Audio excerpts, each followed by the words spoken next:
بسم اللہ الرحمن الرحیم قل ان صلاتی و نسکی و محیایا و مماتی للہ رب العالمین صدق اللہ العظیم و صدق رسولہ النبی الکریم ان اللہ و ملائکتہ یصلون علی النبی یا ایہا الذین آمنوا صلوا علیہ وسلموا تسلیما اللہم صلی علی سیدنا و مولانا محمد معدن الجود والکرم وآلہ وصحبہ وبارک وسلم۔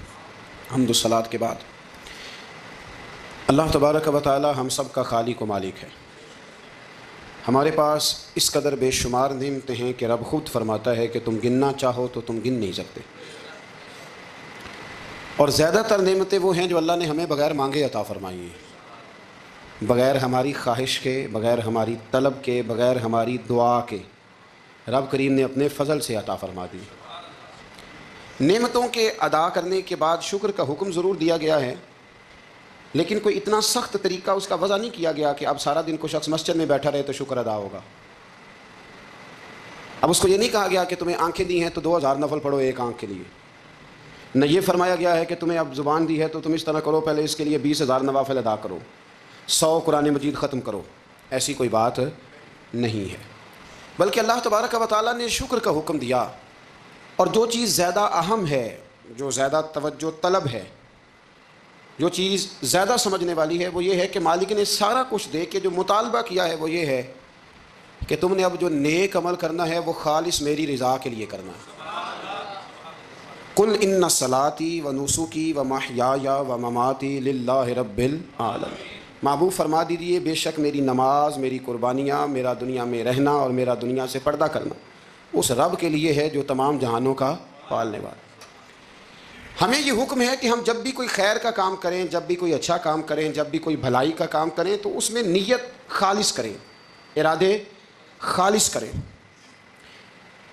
انسان کو جو اجر ملے گا نا قیامت کے دن، جو ثواب ملے گا وہ اس کی نیت اور ارادے پر ملے گا۔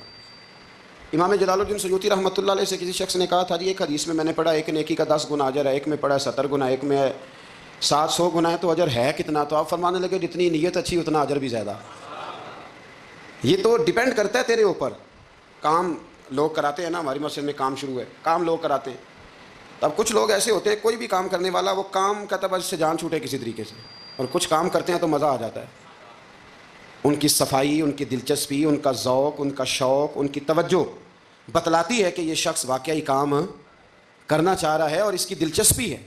نیکی جب آپ ذوق سے کرتے ہیں، شوق سے کرتے ہیں، دلچسپی کے ساتھ کریں۔ یہاں تو بہت سارے لوگ دین کا نام لے کے اپنا قد اونچا کرتے ہیں، صدقات و زکوٰۃ کا نام لے کے لوگ اپنے آپ کو سخی مشہور کرتے ہیں۔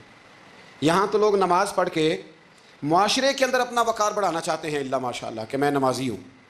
یہاں تو لوگ کوئی خیر کا کام کر کے دیکھیں نا، اب کیا ہو رہا ہے حج عمرے کے موقع پر جو کام سب سے زیادہ ہوتا ہے وہ تصویریں کھینچنے کا ہے، سب سے زیادہ۔ اب میں چل پڑا ہوں، اب میں پہنچ گیا ہوں، اب میں جہاز میں بیٹھ گیا ہوں، اب نفل پڑھ لیے ہیں، احرام باندھ لیا ہے، طواف ہو گیا ہے، یوں لگتا ہے بندہ نہیں طواف کر رہا، موبائل طواف کر رہا ہے۔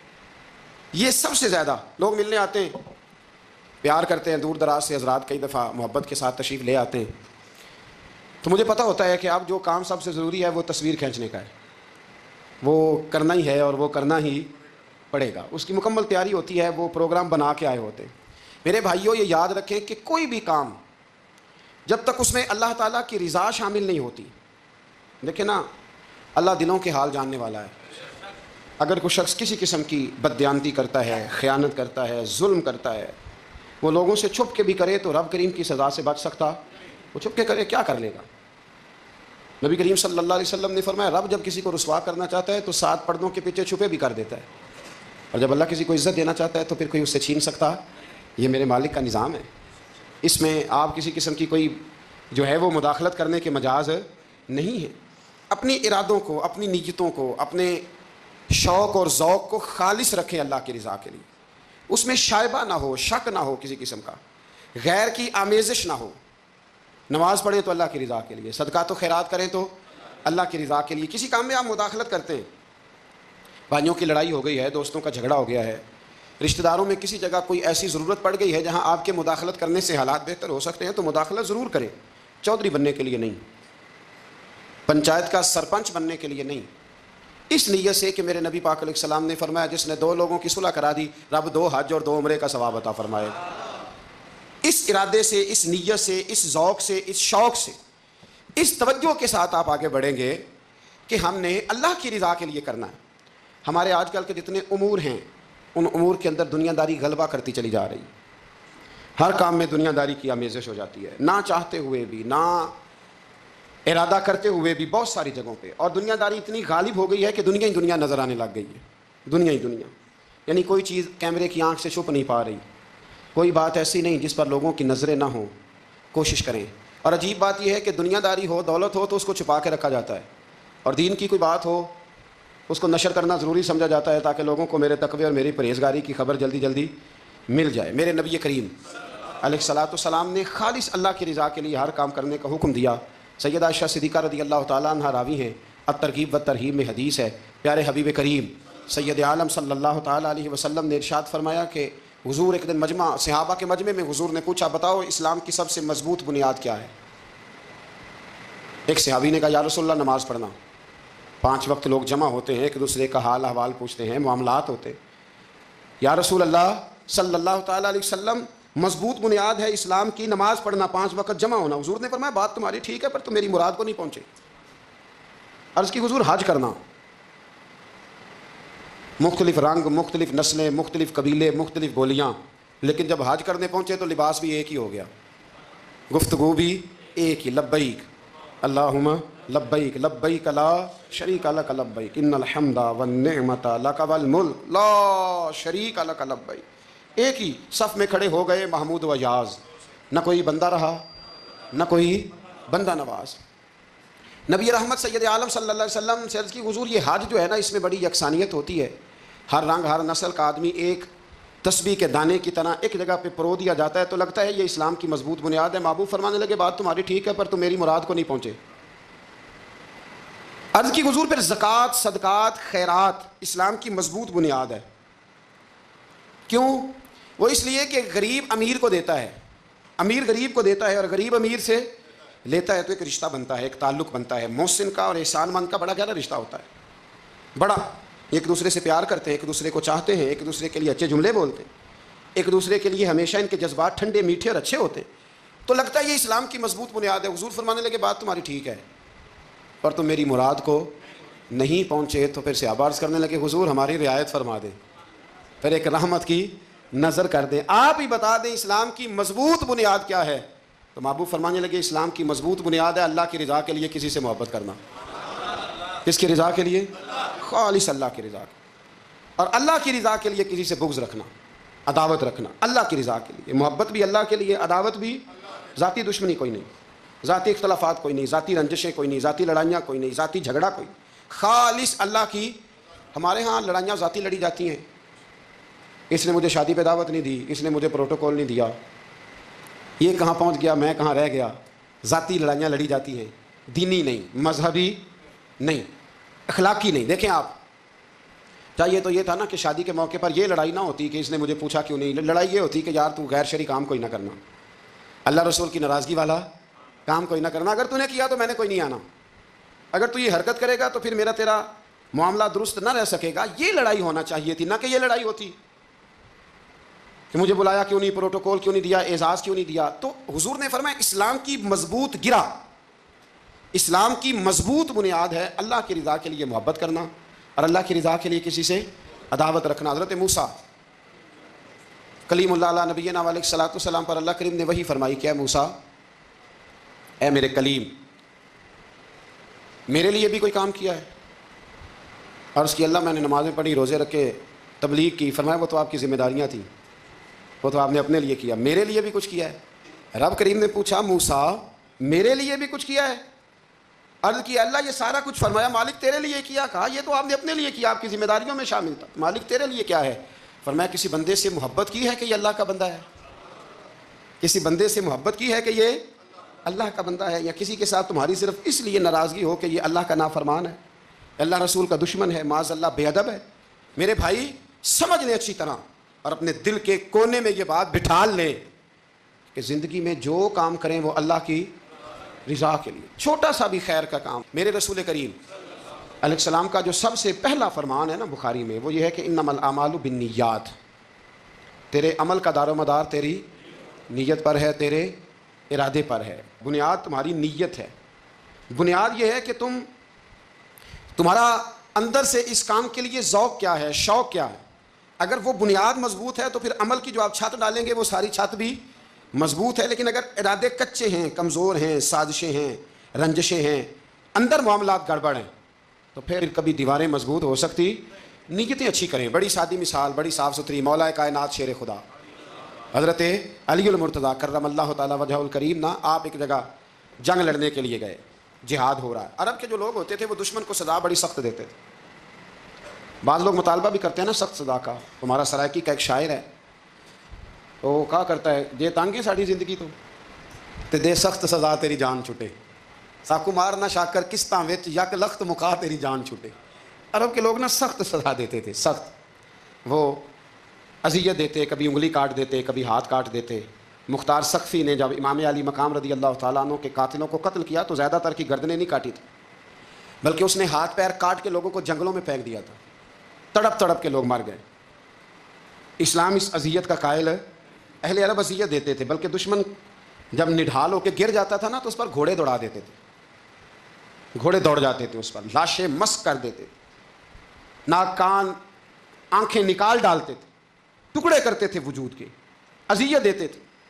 تو جب کوئی آدمی کسی کے نرغے میں آ جاتا تھا نا، قابو میں آتا تھا، تو اس کی خواہش ہوتی تھی کہ میں مارنے والے کو غصہ دلاؤں تاکہ مجھے جلدی مار دے، اذیت نہ دے، تکلیف نہ دے، مجھے جلدی مار ڈالے، جلدی قتل کر ڈالے۔ یہ ان کا مزاج ہوتا تھا، رویہ ہوتا تھا۔ حضرت مولا علی شیر خدا کرم اللہ تعالیٰ وجہ الکریم دشمن پر غالب آ گئے۔ جب غالب ہوئے تو اس نے معاذ اللہ حضرت علی پر تھوک دیا۔ کافر تھا، اس کا ارادہ یہ تھا کہ میں حضرت علی کو غصہ دلاتا ہوں تاکہ یہ مجھے جلدی مار دے، لیکن اسے نہیں پتا تھا یہ علی ہے۔ اسے نہیں خبر تھی کہ یہ جو خمیر ہے نا، ان کی تربیت مدینے والے محبوب نے فرمائی ہے۔ یہاں جو چمک دمک ہے اس کا رنگ ساری دنیا سے نرالا ہے، انوکھا ہے، شاندار ہے، وزادار ہے، کمال ہے۔ کہا حضرت علی پر معاذ اللہ میں یہ کام کرتا ہوں تاکہ وہ جلدی قتل کر دیں گے، لیکن جب اس نے مولا علی کی طرف یہ نازیبا حرکت کی تو حضرت علی نہ تلوار چھوڑ کے پیچھے ہٹ گئے۔ توجہ کرنا، رزلٹ دیکھنا، مولا علی پیچھے ہٹ گئے اور فرمانے لگے جا تو آزاد ہے۔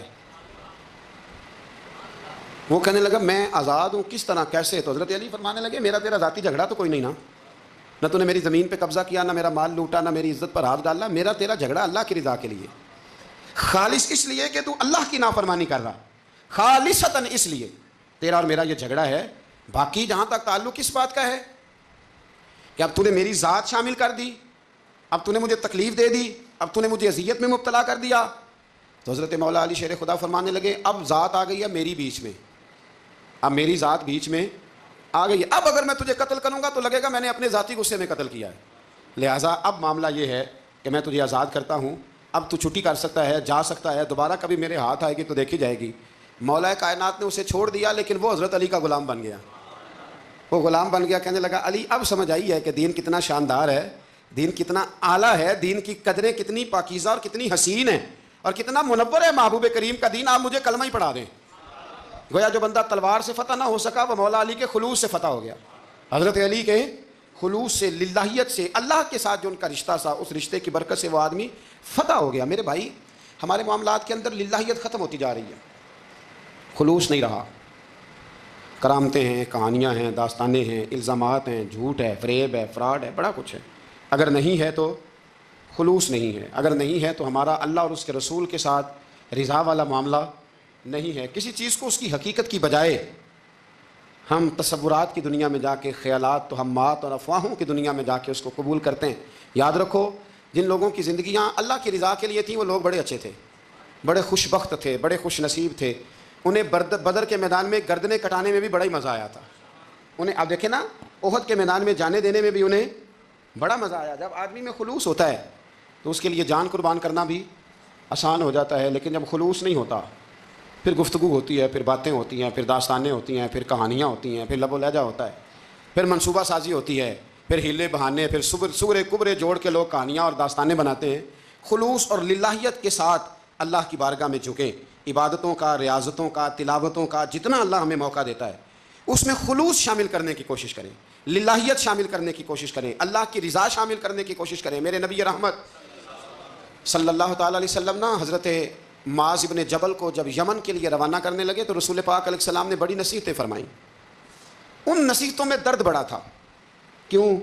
اس لیے کہ حضور نے انہیں بتلایا تھا کہ جب تم واپس آؤ گے تو میری تمہاری ملاقات نہیں ہوگی، تم میری قبر سے گزرو گے۔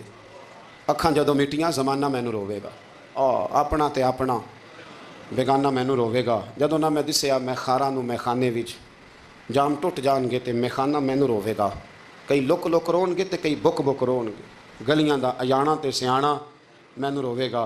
اور کیا خوبصورت بات انہوں نے کہی تھی، مجھے بڑی پسند ہے۔ کہنے لگے بے قدراں کچھ قدر نہ جاتی، او کیتی خوب تسلی ہو، اے دنیا دار پجاری زر دے کتیاں دے گل ٹلی ہو، بک بک روسن اکھیاں تکیو ویکھ حویلی کلی ہو، تے کوچ نصیر اساں جدوں کیتی پھر پہ جانی تھرتھلی ہو۔ کوچ نصیر اساں جدوں کیتی پھر پہ جانی پھر کمال ہو جائے گی۔ بعد مرن دے مکھڑا میرا ہو جاوے جے تازہ، پھر سمجھ لینا محبوب میرے نے آن پڑھیا ہے جنازہ۔ حضرت معاذ ابن جبل رضی اللہ تعالیٰ عنہ سے حضور نے فرمایا معاذ جب تم واپس گزرو گے نا تو میری قبر کے پاس سے گزرو گے، ملاقات نہیں ہوگی۔ تو وہ جو نصیحتیں تھیں نا اس موقع پر جب آپ گویا کسی سے آخری ملاقات کر رہے ہوتے، ان نصیحتوں کے اندر جو حسن ہوتا ہے، کمال ہوتا ہے، وہ تو جاتے جاتے کی بات لے سجنا اساں توڑ نہیں پائی، جان ہی دتی راہ تیرے، وہ جو جاتے جاتے کی گفتگو ہوتی ہے، وہ جو انداز ہوتا ہے بڑا کمال ہوتا ہے۔ اور اس کی گہرائی اور گہرائی کو وہ سمجھ سکتا ہے جس کو وہ لمحے میسر آتے ہیں، جو اس وقت اس مقام پہ کھڑا ہوتا ہے۔ حضرت معاذ ابن جبل رضی اللہ تعالیٰ عنہ تڑپ کے روئے کہ حضور کیا فرما رہے ہیں؟ حضور کوئی خاص نصیحت تو نبی پاک نے بڑا کچھ فرمایا، ایک جملہ حضور نے یہ کہا معاذ عمل جتنا بھی کرنا خلوص کے ساتھ کرنا۔ اور محبوب نے فرمایا تیرا خلوص کے ساتھ کیا ہوا تھوڑا عمل بھی رب کی بارگاہ میں زیادہ بنا کے تیرے لیے ذریعہ نجات بن جائے گا۔ جتنا بھی کرنا خلوص کے ساتھ کرنا، بولیے خلوص کے ساتھ کرنا، للہیت کے ساتھ کرنا، اس کے اندر کوئی کمزوری نہ آنے پائے، للہیت کے ساتھ، خلوص کے ساتھ، رواداری کے ساتھ، پیار کے ساتھ کرنا۔ میرے بھائیوں، یہ سمجھنے کا مقام ہوتا ہے کہ جب ہم اللہ اور اس کے رسول صلی اللہ علیہ وسلم کی رضا کے لیے کوئی عمل کرتے ہیں تو اس کا بھی ہمارے دل کو پتہ ہوتا ہے، اور جب اندر ریاکاریاں ہوتی ہیں تو ہمارے دل کو اس کا بھی پتہ ہوتا ہے۔ ہمیں دونوں باتوں کی خبر ہے۔ اب ہمیں خود سوچنا ہے، ہمیں خود فکر کرنی ہے، غور کرنا ہے کہ ہمارا انداز۔ ایک بزرگ تھے امام غزالی نے لکھا ہے، انہوں نے 7 سال پورے 5 نمازیں جماعت کے ساتھ پڑھی اور پہلی صف میں تکبیر اولیٰ کے ساتھ پڑھی۔ 7 دن نہیں پوری پڑھی جاتی 5 نمازیں پہلی صف میں پہلی تکبیر کے ساتھ۔ 7 پہلی صف میں تکبیر اولیٰ کہتا ہے امام نے اللہ اکبر کہا پہلی تکبیر میں تو ہم نے بھی ساتھ ہی اللہ۔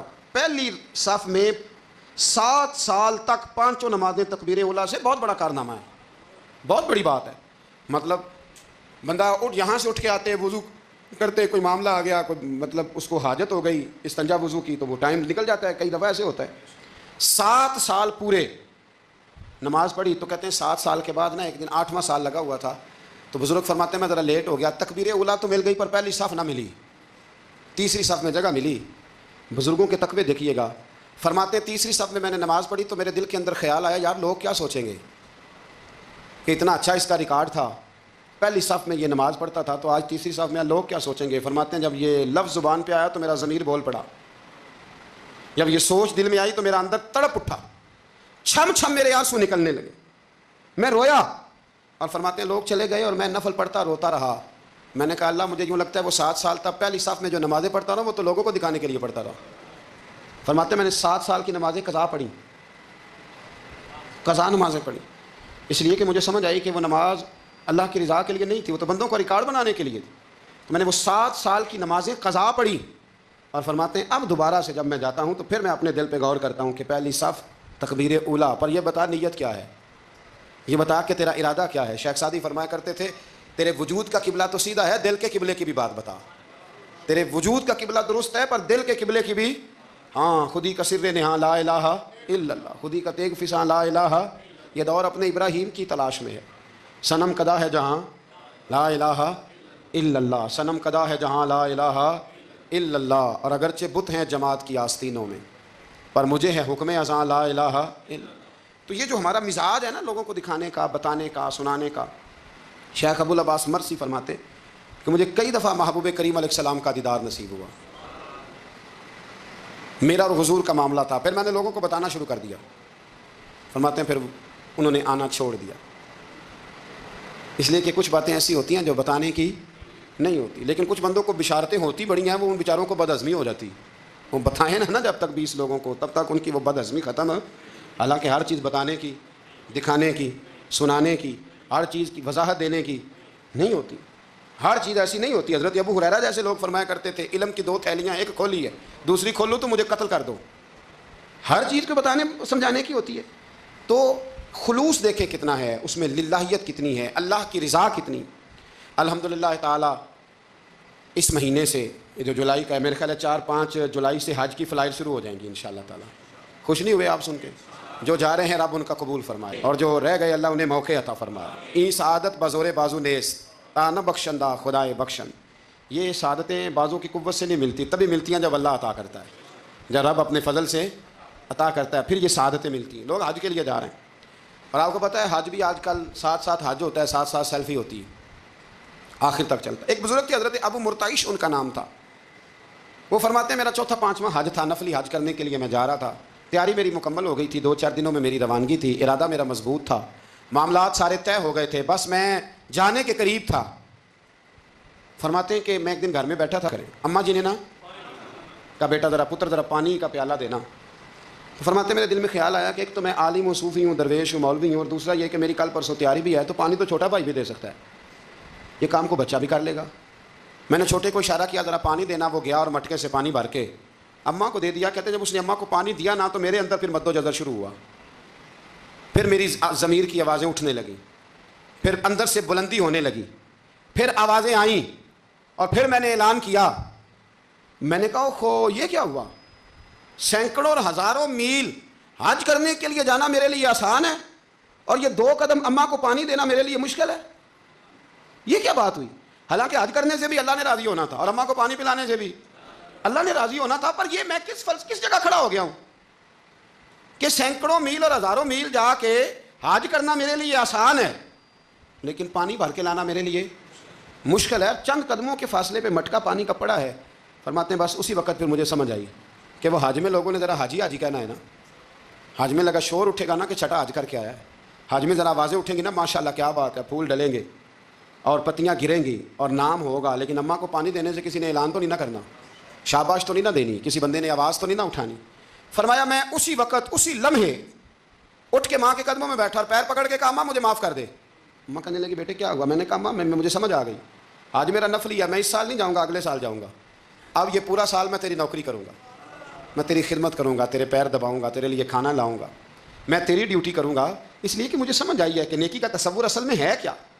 ہم بالعموم وہ نیکی کرنے جا رہے ہوتے ہیں جو نیکی بھی ہوتی ہے اور دنیا میں اس کا نام بھی ہوتا ہے، تذکرہ بھی ہوتا ہے، اس کی وجہ سے ہمارا قد بھی اونچا ہو رہا ہوتا ہے. حالانکہ نیکی کا تصور تو بڑا چھوٹا سا ہے. کل معروف صدقہ، مسکرا کے ملنا بھی نیکی، رزق حلال کما کے بچوں کو کھلانا بھی نیکی، گلی سے پتھر اور کانٹا اٹھا دینا بھی نیکی. پر ہمیں تو کوئی لمبی چوڑی نیکی چاہیے، کوئی بڑی نیکی چاہیے. اس لیے بہت سارے ایسے لوگ ہیں جو نیکیاں ان کی پہنچ میں ہوتی ہیں وہ نہیں کرتے. وہ محرم کے ایام میں نا ایک جگہ پہ حاضری کا موقع ملا تو وہاں ایک صاحب کہہ رہے تھے ہم مریں گے، لڑیں گے، جانیں دیں گے، قربانی دیں گے، ہم امام علی مقام کی سنت ادا کریں گے، سارا کچھ کریں گے. تو بعد میں وہ میرے پاس بیٹھے تو میں نے انہیں کہا کہ جب جنگ کا موقع آئے گا تو انشاءاللہ لڑیں گے، جانے بھی دیں گے. پر ابھی آپ یہ کام کریں کہ امام حسین ایک رات میں پورا قرآن پاک پڑھا کرتے تھے، یہ والی سنت امام حسین کی شروع کریں. یہ والی سنت ابھی آپ سٹارٹ، جب وہ موقع آئے گا تو انشاءاللہ وہ کام بھی کریں گے. تو یہ والی سنت آپ سٹارٹ کریں امام صاحب کی. امام صاحب 100 نفل پڑھا کرتے تھے فرض نماز کے علاوہ روزانہ، 100 رکعت نماز نفل. تو آپ یہ والی سنت امام حسین کی شروع کریں نا. تو جب کربلا سجانے کی باری آئے گی تو پھر کربلا بھی سجا لیں گے. لیکن ہم نے یہ والے کام نہیں کرنے، نمازیں 5 پوری نہیں پڑھنی، ہم نے تو صرف کربلا والی سنت ادا کرنی، نعرے لگانے ہیں، وہاں تک پہنچنا ہے. میرے عزیز یاد رکھیں اللہ کی رضا ہر جگہ پیش نظر ہو. میرے رسول کریم صلی اللہ تعالیٰ علیہ وسلم کی عالی مرتبت خدمت میں ایک جنگ کے موقع پر صحابہ نے عرض کیا تھا کہ یا رسول اللہ صلی اللہ تعالیٰ علیہ وسلم فلاں آدمی بڑی ہمت سے لڑ رہا ہے، جہاد کر رہا ہے، بڑی بات ہے. تو حضور نے فرمایا یہ جہنمی ہے. جہاد کر رہا تھا، توجہ ہے میری بات پر. حضور نے فرمایا یہ جہنمی ہے، یہ دوزخی ہے، یہ بندہ جنتی نہیں. جب سرکار دو عالم صلی اللہ تعالیٰ علیہ وسلم نے یہ بات ارشاد فرمائی تو صحابہ کہتے ہیں ہمیں تجسس ہوا کہ یہ کیا بات ہوئی. اتنی ہمت سے، جواں مردی سے، اتنی وہ دلیری سے لڑ رہا ہے اور حضور نے فرما دیا دوزخی ہے. کیسے دوزخی کیسے؟ تو ایک صحابی کہنے لگے میں اس کا پیچھا کرنے لگا. جب پیچھا کرنے لگا تو اس پر نا کچھ زخم کاری لگ گئے تھے, زخم گہرے تھے. وہ زخموں کو برداشت نہ کر سکا اور ایک مقام ایسا آیا کہ اس نے خود اپنے پیٹ میں خنجر لگا کے, پیوست کر کے, خنجر مار کے یا تلوار مار کے یا نیزہ مار کے اس نے خودکشی کر لی. زخموں کی تاب نہ لا سکا. حضور نے فرمایا تھا کہ یہ جہنمی ہے. تو اس کی وہ جو بات تھی وہ صادق ہو گئی. کہتے ہیں میں فوراً بولا, میں نے کہا میرے محبوب جو فرماتے ہیں حق اور سچ ہی فرماتے ہیں. دیکھو کس موت مرا. اب اس پر مفسرین نے لکھا ہے کہ وہ بندہ جو گھر سے نکلا تھا نا, تو وہ دین کے لیے لڑنے نہیں نکلا تھا, وہ قومیت کے لیے لڑنے آیا تھا کہ میرا سارا قبیلہ گیا ہے تو مجھے بھی جانا چاہیے, ہماری قوم سے فلانی قوم ٹکرائی ہے تو لہذا ہمیں. اس کی نیت میں, ارادے میں دین للہیت اور خلوص شامل ہے. اس کی دلیل وہ حدیث ہے جس میں حضور نے فرمایا کہ عالم بھی, سخی بھی اور شہید بھی اس وجہ سے جہنم میں جائیں گے معاذ اللہ کہ ان کی خدمات کی وجہ اللہ کی رضا نہیں تھی, خدمات کی وجہ ذاتی شہرت تھی, بہادری کے دعوے تھے. سخاوت کا سبب یہ تھا کہ لوگ انہیں سخی کہیں. خلوص والا جو عمل ہوتا ہے نا, خلوص والا, وہ تو بڑا تھوڑا بھی ہو تو قبول ہوتا ہے. اس میں بڑی دیکھیں نا, اللہ کی بارگاہ میں مقدار نہیں دیکھی جاتی, معیار دیکھا جاتا ہے. مقدار نہیں دیکھی جاتی, معیار دیکھا جاتا ہے. نبی کریم علیہ السلام نے ایک جنگ کے موقع پہ اعلان کیا کہ ہر بندہ چندے میں حصہ دے, قحط کا زمانہ ہے, بہت زیادہ مال کی ضرورت ہے, ہر آدمی آئے حصہ ڈالے, آگے بڑھے. جب سرور دو عالم صلی اللہ تعالیٰ علیہ وسلم نے یہ اعلان فرمایا, حضور نے حکم دیا, تو بڑا بڑا مال دیا. حضرت عثمان غنی نے کئی سو اونٹ دیے مال کے بھر کے, حضرت صدیق اکبر نے بھی بڑا دیا, فاروق اعظم نے بھی زیادہ مال دیا, حضرت عبد الرحمن ابن عوف جیسے لوگوں نے ہزاروں اور لاکھوں دینار دیے. ایک غریب صحابی تھے,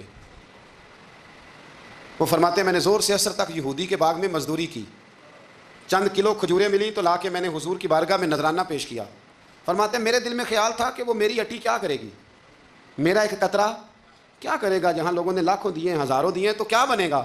لیکن فرماتے ہیں قربان جاؤں, وہ ڈھیر لگا تھا مسجد نبی میں مال کا, میرے نبی نے نا وہ مال اٹھا کے جو میں نے دیا تھا اس کے اوپر بکھیر دیا, اور حضور فرمانے لگے سن بھائی, جتنا ان سب کو اجر ملے گا اتنا اللہ تجھے اکیلے کو عطا فرمائے گا, اتنا تجھے اکیلے کو ملے گا. پیچھے دلیل ہے میرے نبی پاک علیہ الصلوۃ والسلام کے فرمان کے پیچھے دلیل ہے کہ اس میں خلوص بڑا, اس بندے میں للہیت بڑی تھی, اس میں ذوق تھا, شوق تھا, ہمت تھی, اس نے محنت کی تھی. تو خلوص والا تھوڑا عمل بھی زیادہ ہو گیا. چھوڑیں ریاکاریاں, چھوڑیں تصنع, کوئی بھی کام کریں تو پہلے دل سے فتویٰ پوچھیں, پہلے اپنے آپ سے پوچھیں کہ یہ جو کام میں کر رہا ہوں, جس طرف میں جا رہا ہوں, یہ بات درست ہے کہ نہیں. پھر جب آپ سمجھ لیں کہ بات درست ہے, پھر اس پر اور محنت کریں اور خلوص کا مظاہرہ کریں. اب جب نماز کی نیت کے لیے کھڑے ہوں تو پھر ایک دفعہ نیت, یہ جو نیت ہوتی ہے نا نماز کی, اس کا مقصد بھی یہ ہوتا ہے کہ ذرا نا جسم کا قبلہ بھی ٹھیک کر لو اور ارادے کا قبلہ بھی ٹھیک کر لو, ذرا نا درست کر لو اپنے آپ کو. نیت المومن خیر من عملہ, مومن کی نیت اس کے عمل سے بھی بہتر ہوتی ہے. دعا کرتا ہوں اللہ کی بارگاہ میں اللہ ہمیں اپنی اور اپنے محبوب کی رضا نصیب فرمائے. آخر دعوانا الحمدللہ رب العالمین.